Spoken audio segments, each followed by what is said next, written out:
They were just two elderly travelers, driving home after visiting their grandchildren. A quiet evening, a familiar road and a borrowed truck. But within minutes, flashing red and blue lights turned that peaceful night into a nightmare they would never forget. The world would soon learn that not every mistake is innocent, and not every apology can fix what's been broken.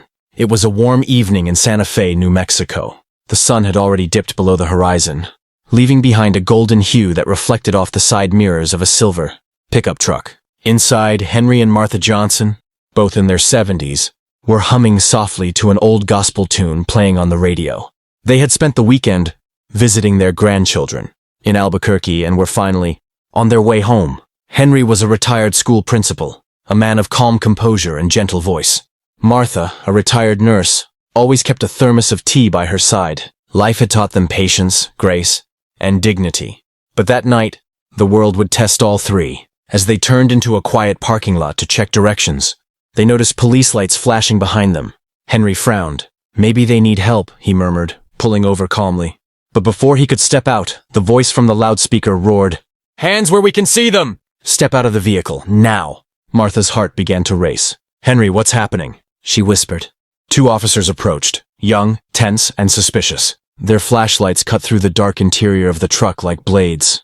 "This vehicle's been reported stolen," one officer barked. Henry blinked in confusion. "Stolen? Officer, there must be a mistake. This truck belongs to my neighbor. He lent it to us for the weekend." "Step out of the vehicle!" the officer interrupted, drawing closer. Henry complied, hands raised, voice steady. "We're not criminals, son. Please, just check the papers in the glove box." But fear had already replaced reason. Within minutes, Henry was handcuffed beside the truck, Martha trembling on the sidewalk as the cold air bit through her shawl. Passers-by began to film the scene with their phones. Some whispered, some shook their heads. "Step out of the vehicle," the officer interrupted, drawing closer. Henry complied, hands raised, voice steady. "We're not criminals, son. Please, just check the papers in the glove box." But fear had already replaced reason. Within minutes, Henry was handcuffed beside the truck, Martha trembling on the sidewalk as the cold air bit through her shawl. Passers-by began to film the scene with their phones. Some whispered, some shook their heads. Martha tried to explain, tears streaming down her face. "We've done nothing wrong. Please listen."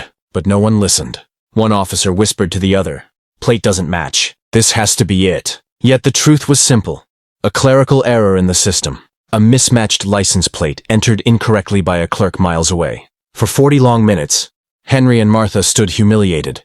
Two respected elders treated like fugitives. When backup arrived, an older sergeant approached, reviewed the details, and realized the mistake. His face went pale. "Release them, now!" The younger officers hesitated, confused. "I said now!" the sergeant barked again. Henry's cuffs were removed. Martha's shaking hands clutched her husband's arm. We're sorry," one officer mumbled. Henry looked into his eyes, tired, heartbroken, and said softly, "Sorry doesn't undo what you did to us." As they drove away, silence filled the cabin. The radio had stopped playing, but the echo of sirens still rang in their hearts. What they didn't know was that the video, filmed by a bystander, would soon go viral, and by morning, the whole country would know who Henry and Martha Johnson really were. By dawn, the video had spread across social media like wildfire. The sight of an elderly black couple being handcuffed and humiliated for no reason struck a deep nerve in millions. News outlets replayed the footage, and hashtags began to trend. Justice for the Johnsons and license to hurt. Henry, however, sat quietly on his porch, staring into his untouched cup of coffee. "Martha," he said softly, "this isn't the first time I've been looked at that way, but I thought by now maybe we'd moved past it." Martha placed her hand over his. "We can't change their hearts, Henry, but maybe we can change the world for someone else." That evening, their story made national headlines. Reporters dug into their background, discovering that Henry had been the first black principal of a major high school in the state, and Martha had spent 30 years serving as a nurse in a community hospital. They weren't just victims. They were pillars of their community. The police department released a statement, calling it a tragic misunderstanding.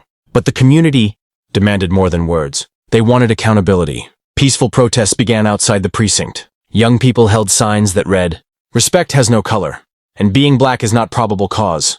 A week later, the mayor personally visited the Johnsons' home to apologize. Cameras flashed as Henry, dignified and composed, stood before the crowd.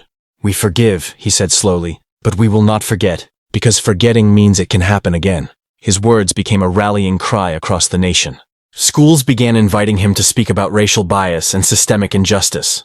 And for the first time in decades, Henry felt that maybe, just maybe, his voice was being heard again. But inside, the scars remained. At night, when the house was quiet, Martha would still wake up at the sound of distant sirens. And Henry would still grip the steering wheel a little tighter when he saw flashing lights behind him. Racism, he realized, wasn't just an act. It was a shadow. One that followed generations, whispering fear into the hearts of the innocent. Yet still, they chose hope. Because even when hate tries to divide, love and truth will always find a way to stand taller. In the end, their story became more than a viral video. It became a reminder to the world. Justice is not about who you are. It's about what's right. Inspired by true events,